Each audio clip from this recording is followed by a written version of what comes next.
Karon guys kay magbuhat ko og champurado.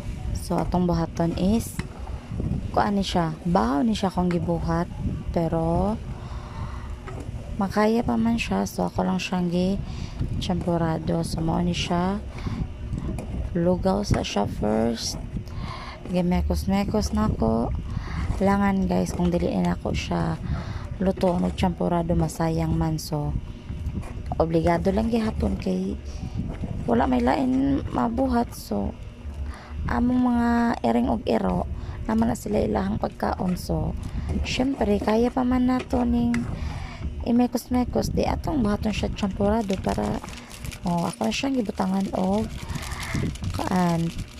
tabliya powder kay walay kuan diri, walay tabliya nga pure kato bitang circle. So nihit man ka siya sa tindahan. So muna akong gibutang.